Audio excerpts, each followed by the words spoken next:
Okay, thank you, ಧನ್ಯವಾದಗಳು sir, thank you so much. ಆಯ್ತು, ಒಂದ್ ನಿಮಿಷ ಶ್ರೇಯಸ್ ಅವ್ರೇನೋ ಮುರಳಿ ಸರ್ ಬಗ್ಗೆ ಹೇಳ್ಬೇಕಾಗ್ತದೆ, ಒಂದೇ ನಿಮಿಷ ಸರ್. Thank you. ಎಲ್ರಿಗೂ ನಮಸ್ಕಾರ. ಸೊ ಮೊದಲನೇದಾಗಿ ಮೀಡಿಯಾದವ್ರಿಗೂ ಹಾಗೂ ನಮ್ಮ ಯೂಟ್ಯೂಬರ್ಸ್ ಹಾಗೂ ಎಲ್ಲ ಸ್ನೇಹಿತರು ಯಾರು ಬಂದಿರೋ ಥ್ಯಾಂಕ್ ಯು. ಜೊತೆಗೆ ಮುರಳಿ ಸರ್ ಮತ್ತು ನಿಜವಾಗ್ಲೂ ನಾನು ಥ್ಯಾಂಕ್ ಯು ಹೇಳೋಕ್ಕೆ ಇಷ್ಟಪಡ್ತೀನಿ. ಏನಕ್ಕೆ ಅಂತ ಹೇಳಿದ್ರೆ, ನಾನು ಮನೆಗೆ ಹೋಗಿ ಕರೆದಿಲ್ಲ, ಅಣ್ಣ ಹಿಂಗಿದೆ ಅಂತ ಒಂದು ಫೋನ್ ಮಾಡಿದೆ, ದಯವಿಟ್ಟು ಬರಲೇಬೇಕು ಅಂತ. ಚಿನ್ನ ಬರ್ತೀನಿ ಚಿನ್ನ ಅಂದರು. ಪ್ರೊಡ್ಯೂಸರ್ ಕೆಲವೊಂದು ವಿಶ್ ಮಾಡಿಸಿ ಅಣ್ಣ ದಯವಿಟ್ಟು ಬರಬೇಕು ಅಂತ. ಅವೆಲ್ಲ ಫಾರ್ಮಾಲಿಟೀಸ್ ಏನು ಬೇಡ, ಬರಬೇಕು, ನಾನು ಬರ್ತೀನಿ ಅಷ್ಟೇ ಅಂತ ಹೇಳಿದ್ರು. ನಾನು ಯಾವಾಗಲೂ ಒಂದು ನಂಬರ್ ಏನು ಅಂತ ಹೇಳಿದ್ರೆ, ಒಬ್ಬ ಸ್ಟಾರ್ ಇಲ್ಲ ಸೂಪರ್ ಸ್ಟಾರ್ ಯಾವಾಗ ನಿಜವಾಗ್ಲೂ ಸೂಪರ್ ಸ್ಟಾರ್ ಆಗ್ತಾರೆ ಅಂತ ನಾನು ನಂಬೋದಂದ್ರೆ, ಒಂದು ಬಾಕ್ಸ್ ಆಫೀಸ್ ಕಲೆಕ್ಷನ್ ನಡೆಯುತ್ತೆ. ಅದು ಬಿಟ್ಟು ಮೀರಿದಾಗ, ಅಣ್ಣ ನಾನು ಸಿನಿಮಾ ಮಾಡೀನಿ, ನನಗೆ ಒಬ್ರು ಗೆಸ್ಟ್ ಬಂದು ನನ್ನ ಸಿನಿಮಾ ಬಗ್ಗೆ ಮಾತಾಡಿದ್ರೆ ಒಂದು ಸ್ಟೇಜ್ ಸಿಗುತ್ತೆ, ಆಮೇಲೆ ಸಿನಿಮಾ ಏನು ಮಾತಾಡಿದೀವಿ ಅಂತ ಒಂದು ಕಂಟೆಂಟ್ ಬಗ್ಗೆ 4 ಜನಕ್ಕೆ ತಿಳ್ಕೊಳ್ಳೋಕೆ ಒಂದು ಅವಕಾಶ ಸಿಗುತ್ತೆ. ಸೊ ಆ ಥರ ಟೈಮ್ ಸ್ಟಾರ್ ಬಂದಾಗ ಒಬ್ಬ ಸಿನಿಮಾಗೆ ಸಪೋರ್ಟ್ ಮಾಡಿದಾಗ ಏನಾಗುತ್ತೆ ಅಂದರೆ, ಸಖತ್ ಹೆಲ್ಪ್ ಆಗುತ್ತೆ. ಆಮೇಲೆ ಹೊಸ ಹುಡುಗರು, ನನ್ನಂತ ಹೊಸ ಹುಡುಗರಿಗೆ ಒಂದು ಪ್ಲಾಟ್ಫಾರ್ಮ್ ಸಿಗುತ್ತೆ. So I think that will make you super star ಅಂತ ಹೇಳಕ್ಕೆ ಇಷ್ಟಪಡ್ತೀನಿ.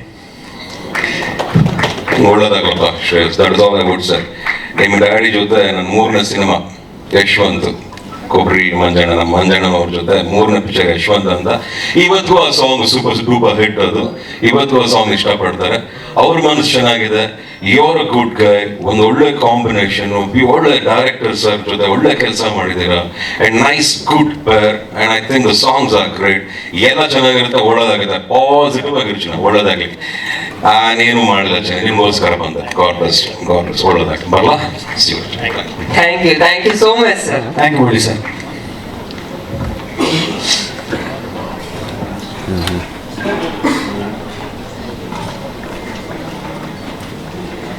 ಪ್ರತಿಯೊಬ್ರು ಮಾತಲ್ಲೂ ಒಂದೇ ಸಾಲಿತ್ತು, ಶ್ರೇಯಸ್ಗೆ ಒಂದು ದೊಡ್ಡ ಗೆಲುವು ಸಿಗ್ಲೇಬೇಕು ಅಂತ. ಯು ಡಿಸರ್ವ್ ದಟ್ ಸಕ್ಸಸ್ ಅಂತ ಏನ್ ಹೇಳ್ತೀರಾ? I will find it for sure.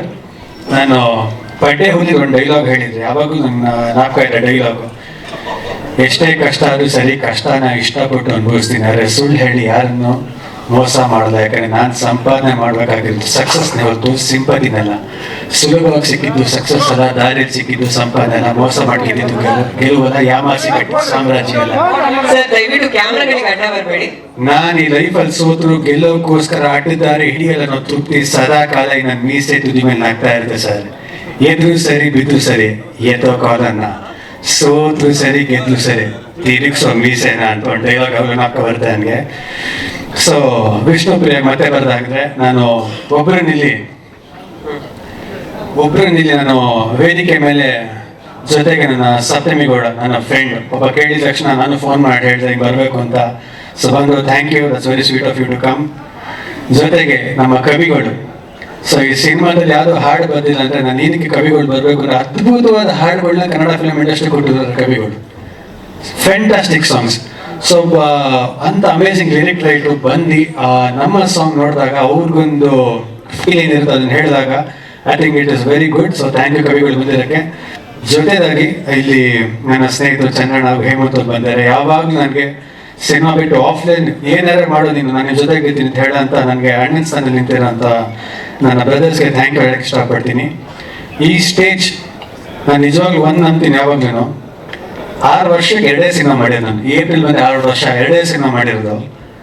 ಆದರೂ ನಾನು ಯಾವತ್ತೂ ನನ್ನ ಸಿನಿಮಾ ಬಿಟ್ಟು ಜನ ಕಾಸು ಕೊಟ್ಟು ಕರ್ಸಿ ಜಗ ಅನ್ಸೋನಲ್ಲ, ಇಲ್ಲಾಂದರೆ ಪಬ್ಲಿಸಿಟಿಗೋಸ್ಕರ ಯಾರ ಜೊತೆನೇ ಇದ್ದು ಹೆಸರು ಮಾಡ್ಕೋಬೇಕು ಅಂದರೆ ಇಂಟೆನ್ಷನ್ ಇರೋ ಹುಡುಗ ಅಂತೂ ಅಲ್ಲ. ನಾನು ಯಾರ ಹೋಗೋದು ನನ್ನ ಮನಸ್ಸಾಕ್ಷಿಗೆ ಹೋಗೋದು, ಅಲ್ಲಿ ರಿಯಲ್ ಆಗಿ ಇರೋದು, ಯಾರನ್ನ ಇಂಪ್ರೆಸ್ ಮಾಡೋಕ್ಕೆ ನಾನು ಬಗ್ಗೋದು ಇಲ್ಲ, ಫೇಕ್ ಆಗಿರೋದು ಇಲ್ಲ. ಯಾಕಂದ್ರೆ ನಾನು ನಂಬೋದು ಒಂದೇ, ನನಗೆ ಗೆಲುವು ಸಿಗೋದು ಸರಸ್ವತಿಯಿಂದ ಒಂದೇ ಅಷ್ಟೇ. ಸರಸ್ವತಿಗೋಸ್ಕರ ನಾನು ಎಷ್ಟಾದ್ರೂ ಬಗ್ಗಕ್ಕೆ ರೆಡಿ ಇದ್ದೀನಿ. ಒಬ್ಬ ಡೈರೆಕ್ಟರ್ಗೋಸ್ಕರ, ಒಬ್ಬ ಟೆಕ್ನಿಷಿಯನ್ಗೋಸ್ಕರ, ಒಬ್ಬ ಕೊರಿಯೋಗ್ರಾಫರ್ಗೋಸ್ಕರ ಅವ್ರು ಏನು ಹೇಳಿದ್ರು ಮಾಡೋಕ್ಕೆ ರೆಡಿ ಇದ್ದೀನಿ. ಅವ್ರಿಗೋಸ್ಕರ ಎಷ್ಟೇ ಆದರೂ ಬಗ್ಗಕ್ಕೆ ರೆಡಿ ಇದ್ದೀನಿ. ಅದು ಬಿಟ್ಟರೆ ಸಿನಿಮಾ ಬಿಟ್ಟರೆ ಬೇರೆ ಯಾರಿಗೂ ನಾನು ಬಗ್ಗಲ್ಲ. ಸೊ ಇಲ್ಲಿ ನನಗೆ ನಿಂತಿರೋ ಪ್ಲಾಟ್ಫಾರ್ಮ್ಗೆ ರಮೇಶ್ ರೆಡ್ಡಿ ಸರ್ಗೆ ನಾನು ನಿಜವಾಗ್ಲೂ ಥ್ಯಾಂಕ್ ಹೇಳಕ್ಕೆ ಇಷ್ಟಪಡ್ತೀನಿ. ಯಾಕಂದ್ರೆ 6 ವರ್ಷ ಇವತ್ತು ಎಲ್ಲೇ ಊರಿಗೆ ಹೋದ್ರು ಪಡ್ಡೆ ಹುಲಿ ಅಂತ ನನ್ನ ಕರೀತಾರೆ. ಆ ಪಡ್ಡೆ ಹುಲಿನ ಪ್ಲಾಟ್ಫಾರ್ಮ್ ಹಾಕೊಟ್ಟಿದ್ದ ಪ್ರೊಡ್ಯೂಸರ್ ನಮ್ಮ ರಮೇಶ್ ರೆಡ್ಡಿ ಅವರು. ಬಹುಶಃ ನನ್ನ ತಂದೆ ನನ್ನ ಫಸ್ಟ್ ಸಿನಿಮಾ ಮಾಡಿದ್ರು, ರಮೇಶ್ ಅಣ್ಣ ಅವರಷ್ಟು ದೊಡ್ಡದಾಗಿ ಆ ಸಿನಿಮಾ ಮಾಡಕ್ ಸಾಧ್ಯನೇ ಅಂತೀನಿ. ಅದು ನಮ್ಮ ತಂದೆಯವರು ಹೇಳ್ತಾರೆ, ನಿಮ್ಮ ಪ್ರೊಡ್ಯೂಸರ್ ಸೂಪರ್ ಅಂತ. ಸೊ ನನಗೆ ನಮ್ಮ ಸೂರಜ್ ಪ್ರೊಡಕ್ಷನ್ ನನ್ನ ಹೋಮ್ ಪ್ರೊಡಕ್ಷನ್ ಇದ್ದಂಗೆ. So thank you and always grateful for that. ಜೊತೆ ಇದಾಗೆ ವಿಷ್ಣು ಪ್ರಿಯಾಗ್ ಬಂದ್ರೆ ಪಡ್ಡೆ ಹುಲಿ ಆದ್ಮೇಲೆ ಎಲ್ಲರೂ ಒಂದಷ್ಟು ಜನ ಹೇಳಿದ್ರು ಕಂಟೆಂಟ್ ಓರಿಯೆಂಟೆಡ್ ಸಿನಿಮಾ ಮಾಡಿ, ಯಾಕಂದ್ರೆ ಅವಾಗ ಕನ್ನಡ ಇಂಡಸ್ಟ್ರಿ ಸ್ಟಾರ್ಟ್ ಆಗಿತ್ತು, ಕಂಟೆಂಟ್ ಓರಿಯೆಂಟೆಡ್ ಮಾಡಿ, ರೆಗ್ಯುಲರ್ ಕಮರ್ಷಿಯಲ್ ಬೇಡ ಅಂತ. ಸೊ ವಿ ಕೆ ಪ್ರಕಾಶ್ ಸರ್ನ ಮೀಟ್ ಮಾಡಿದೆ. ವಿ ಕೆ ಪ್ರಕಾಶ್ ಸರ್ ಸಿಕ್ಬಿಟ್ಟು ಒಂದ್ಸತಿ ಹೇಳಿದ್ರು, you are doing commercial movies because I come from a land of Malayalam cinema. What kind of movies are you making ಅಂದ್ರು. What kind? ಚೆನ್ನಾಗಿದೆ, ಜನ ಚೆನ್ನಾಗಿರೋ ಸಿನಿಮಾ ಮಾಡ್ತಾ ಇದೀನಿ ಅಂತ ಹೇಳ್ತಾರೆ. ಇವ್ರು ನೋಡಿದ್ರೆ ಏನ್ ಈ ತರ ಹೇಳ್ತಾರೆ. ನಾನು ಅನ್ಕೊಂಡೆ, ಮಾರೆ ಯಾರೇ ನನ್ಗೆ ಏನು ಹೇಳಿದ್ರು ನಾನು ಅದನ್ನ ನೆಗೆಟಿವ್ ತಗೊಳ್ಳಲ್ಲ. ಚೆನ್ನಾಗಿಲ್ಲ ಅಂದ್ರೆ ಹೌದು, ಏನಕ್ಕೆ ಚೆನ್ನಾಗಿಲ್ಲ ಅಂತ ಕೇಳ್ತೀನಿ, because I would like to learn, I would like to correct my self.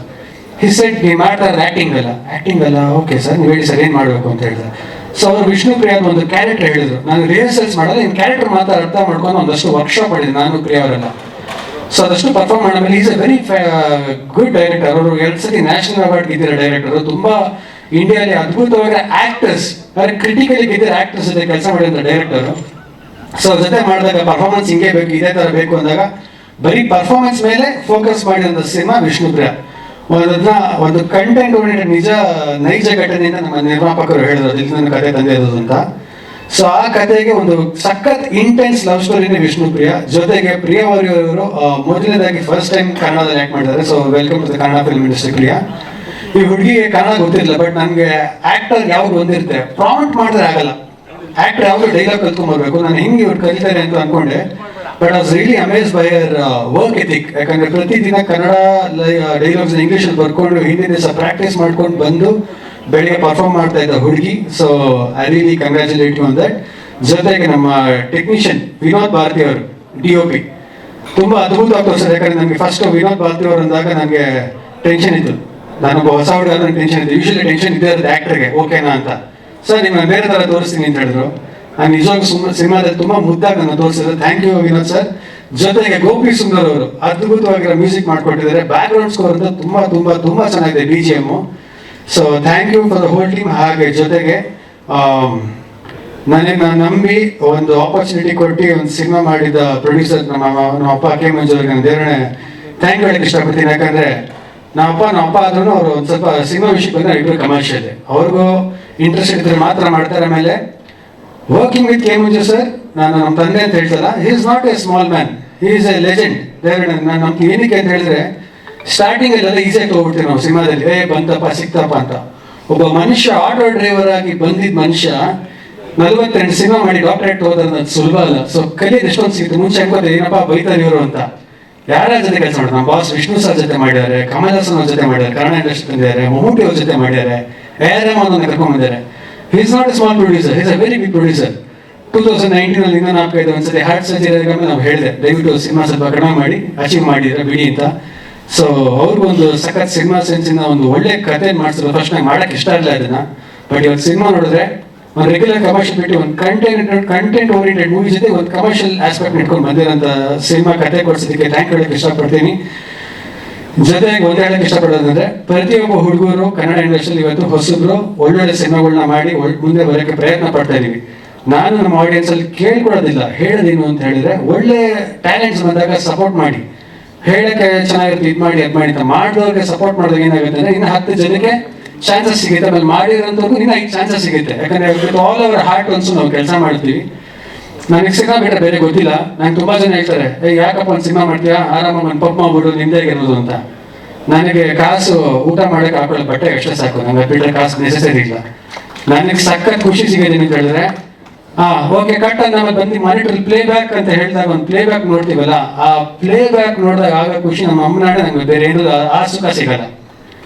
So cinema is only thing I know. And ಖಂಡಿತವಾಗ್ಲೂ ನನಗೆ ಮುಂದೆ ಬೇರೆ ಬೇರೆ ತರ ಡಿಫ್ರೆಂಟ್ ಸಿನಿಮಾಸ್ ಮಾಡೋಕೆ ಒಂದು ತುಂಬಾ ಆಸೆ ಇದೆ.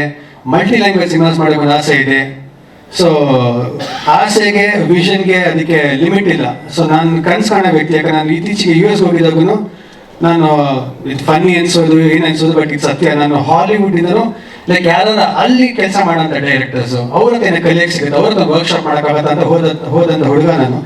ಸೊ ಒಳ್ಳೆ ಸಿನಿಮಾಗಳು ಮಾಡಬೇಕು, ನಮ್ಮ ಆಡಿಯನ್ಸ್ ಒಳ್ಳೆ ಸಿನಿಮಾ ಗೆಲ್ಲಿಸ್ತಾರೆ. ಸೊ ನನ್ನ ಬೆಳೆಸಿ ಕಾಪಾಡಿ ಹರಿಸಿ ಅಂತ ನಾನು ಕೇಳ್ಕೊತೀನಿ. ಇದು ಬಿಟ್ಟರೆ ಬೇರೆ ಏನು ನನ್ಗೆ ಗೊತ್ತಿಲ್ಲ. Thank you. Jai Hind, Jai Karnataka. Thank you. ಜೊತೆಯಾಗಿ ಇಲ್ಲಿ ಒಂದು ನಾಪ್ಸ್ಕೋಬೇಕು, ವಿಷ್ಣು ಪ್ರಿಯ ಅಂತ ಹೇಳಿದ್ರೆ ಇಲ್ಲಿ ಲವ್ ಸ್ಟೋರಿ ವಿಷ್ಣು ಮತ್ತೆ ಪ್ರಿಯ. ಇದು ಜೊತೆಗೆ ವಿಷ್ಣು ಪ್ರಿಯ ಅಂತ ಹೇಳಿದ್ರೆ ನಮ್ಮ ಬಾಸ್ ವಿಷ್ಣು ಸರ್ಗೆ ಯಾವಾಗೂ ನಾವು ಪ್ರೀತಿಸೋ ವ್ಯಕ್ತಿಗಳು. ಸೊ ವಿಷ್ಣು ಪ್ರಿಯ ಅಂತ ಅದು ಕೂಡ ಮೀನ್ ಆಗುತ್ತೆ ಅಂತ ಹೇಳಕ್ಕೆ ಇಷ್ಟಪಡ್ತೀನಿ. Thank you. Thank you so much. ನಾನು ಆಗ್ಲೇ ಹೇಳಿದಾಗೆ ಮತ್ತೆ ರಿಪೀಟ್ ಮಾಡ್ತಾ ಇದ್ದೀನಿ, ಎಲ್ಲ ಸಕ್ಸಸ್ ನಿಮ್ದಾಗ್ಲಿ ಈ ಸಿನಿಮಾ ಮೂಲಕ Shreyas. Thank you so much.